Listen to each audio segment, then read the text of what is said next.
กองประชุมใหญ่ครั้งที่4องค์คณะพรรคเมืองไสจำพรได้ไขขึ้นในวันที่11มีนาคม2025ได้ดำเนินเป็นเวลา2วันที่สโมสรใหญ่ของเมืองภายใต้การเป็นประธานของสหายไก่สวนจันทร์ศรีนากรรมการพรรคแขวงเลขาคณะบริหารงานพรรคเมืองซึ่งมีผู้เข้าร่วมทั้งหมด127สหายหญิง10สหายในนั้นมีผู้แทนสมบูรณ์95สหายหญิง10สหายเป็นตัวแทนให้แก่สมาชิกพรรคทั่วเมือง739สหายหญิง155สหายกองประชุมได้เป็นเกียรติเข้าร่วมของสหายปริญญาเอกสอนธนูธรรมวงศ์กรรมการศูนย์กลางพรรคเลขาคณะบริหารงานพรรคแขวงบริคำไซและแขกถึกเชิญเข้าร่วมกองประชุมผู้แทนกองประชุมได้สุ่มสติปัญญาของตนด้วยความรับผิดชอบสูงเข้าในการค้นคว้าประกอบคำคิดคำเห็นเฮ็ดให้กองประชุมดำเนินไปด้วยบรรยากาศฟดฟื้นและได้รับผลสำเร็จตามจุดประสงค์คาดหมายที่กำหนดไว้ในนั้นกองประชุมได้เป็นประชามติห้ามห้องเอาบรรดาเนื้อในสำคัญต่างๆดังนี้ห้ามห้องเอาการค้นคว้าประกอบคำเห็นใส่บทรายงานการเมืองแผนพัฒนาเศรษฐกิจสังคม5ปีครั้งที่3และบทสำรวจการนำพารวมของคณะบริหารงานพรรคเมืองสุดที่3และได้เป็นเอกภาพการตีราคาด้านดีด้านอ่อนข้อคงค้างพร้อมกันนี้ยังได้เป็นเอกภาพห้ามห้องเอาทิศทางรายงานการเมืองและแผนพัฒนาเศรษฐกิจสังคม5ปีครั้งที่3ของเมืองแต่ปี2025หาปี2029ภายใต้คำขวัญของพรรคที่ว่าเพิ่มทวีการนำพาของพรรคเสริมขยายมูลเสือความสามัคคีสร้างการหันเปลี่ยนใหม่สู่การพัฒนาแบบยืนยงซึ่งมีเนื้อในที่จะสุ่มใส่ในต้นหน้าที่สำคัญคือสืบต่อเห็นให้เมืองไสจำพรมีเสถียรภาพทางด้านการเมืองสังคมมีความสงบหนักแน่นและเป็นระเบียบเรียบร้อย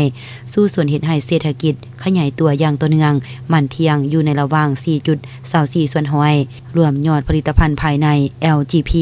ให้บรรลุ200กว่าตือกีบรายรับเฉลี่ย16ล้าน3แสนกว่ากีบต่อคนต่อปีโครงประกอบด้านเศรษฐกิจกสิกรรมให้ความเอา66กว่าส่วนห้อยอุตสาหกรรมก่อสร้างให้ความเอา15กว่าส่วนห้อยและบริการให้ความเอา18กว่าส่วนห้อยสุ่มใส่แก้ไขความทุกข์ยากของประชาชนบ่ดาเผาให้ได้โดยพื้นฐานและยืนยงเฮ็ดให้ครอบครัวพ้นทุกข์ความเอา82กว่าส่วนห้อยบ้านพ้นทุกข์ความเอา58กว่าส่วนห้อยครอบครัวพัฒนาความเอา56กว่าส่วนห้อยบ้านพัฒนาความเอา47กว่าส่วนห้อยและให้ได้ประกาศเมืองไสจำพรเป็นเมืองพ้นทุกข์สุ่มใส่พัฒนาทรัพยากรมนุษย์เป็นใจกลางหาประกันให้การศึกษาขยายตัวทางปริมาณและคุณภาพอย่างต่อเนื่องสืบต่อปฏิบัติเป้าหมายการพัฒนาแบบยืนยงปฏิบัตินโยบายสาธารณสุขทั่วปวงชนถือเอาการอนามัยป้องกันพยาธิและรักษาสุขภาพเป็นต้นต่อฮอดปี2029ประกาศนำห้องบานสาธารณสุขแบบอย่างให้ได้ห้อยส่วนห้อยและสุขโยส่งเสริมพัฒนากำลังแรงงานให้มีคุณภาพพัฒนาระบบสวัสดิการให้เข้มแข็งและว่องไวปรับปรุงบูรณะองค์การอำนาจรัฐให้มีความหนักแน่นเข้มแข็งตามทิศสร้างรัฐประชาชนโดยประชาชนและเพื่อผลประโยชน์ของประชาชนเพิ่มทวีความศักดิ์สิทธิ์ในการคุ้มครองรัฐคุ้มครองสังคมด้วยกฎหมายอยู่แห่งขบวนการรักษาและพัฒนาทั่วปวงชนติดแน่นกับคำขวัญและข้อแข่งขันของการจัดตั้งมหาชนให้เป็นขบวนฟดฟื้นสร้างหน่วยสาวหนุ่ม4บุกให้ความเอา95ส่วนห้อยสร้างหน่วยสหพันธ์แม่หญิง3ดีให้ความเอา90ส่วนห้อยขึ้นไปสุ่มใส่ปฏิบัติข้อแข่งขัน5เป็นเจ้าให้ได้90ส่วนห้อยขึ้นไปคณะพรรคแต่ละคันต้องเป็นเจ้าการสร้างหน่วยพรรคปลอดใสเข้มแข็งและหนักแน่นให้มีคุณภาพอย่างแท้จริงกองประชุมได้รับฟังรายงานและการประกอบความเห็นของบรรดาโครงเขตและตัวแบบซึ่งแต่ละภาคส่วนล้วนแสดงถึงความเป็นเอกภาพและการประกอบคำเห็นได้ลงเลิกรายงานผลสำเร็จการจัดตั้งปฏิบัติมาตีกองประชุมในระยะที่ผ่านมากองประชุมได้พร้อมกันใส่สิทธิประชาธิปไตยของตนป้อนบัตรคัดเลือกเอาคณะบริหารงานพรรคเมืองสุดใหม่บนพื้นฐานหลักการรวมส่วนประชาธิปไตยทางถูกต้องสอดคล้องกับมาตรฐานเงื่อนไขในนั้นมีผู้สมัครเลือกตั้งจำนวน27สหายเลือกได้23สหาย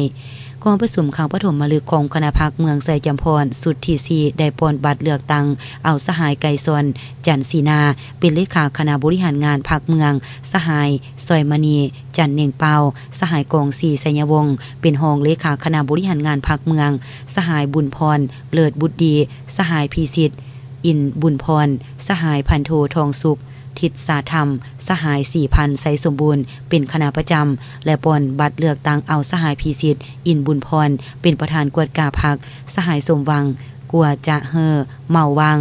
สหายไมอ่อนจวงวิไซเป็นรองประธานกวดกาพรรค กองประชุมได้รับเกียรติรับฟังการอบรมจากสหายปริญญาเอกสวนธนูธรรมวงศ์กรรมการศูนย์กลางภาคเลขาคณะบริหารงานภาคแขวงซึ่งสหายได้แสดงความยอมสมเสยต่อการสีนำของคณะภาคสุดเก่าที่ได้สีนำพาสมาชิกภาคพนักงานราชการกำลังประกอบอาวุธและประชาชนบดาเผาทั่วเมืองปฏิบัติหน้าที่การเมืองและญาติได้ผลสำเร็จหลายด้านพร้อมกันนั้นสหายยังได้เน้นหนักให้เอาใจใส่แก้ไขบ่ดาจุดอ่อนข้อคงค้างให้หมดไปเทื่อละกาวและยังได้ให้ทิศสีนำที่สำคัญหลายด้านแสดงความเชื่อมั่นต่อคณะภาคสุดใหม่ผู้แทนกองประชุมให้สืบต่อนำพาสีนำจะตั้งปฏิบัติมติกองประชุมใหญ่ครั้งที่4ของตนให้มีผลงานที่ยิ่งใหญ่กว่าเก่า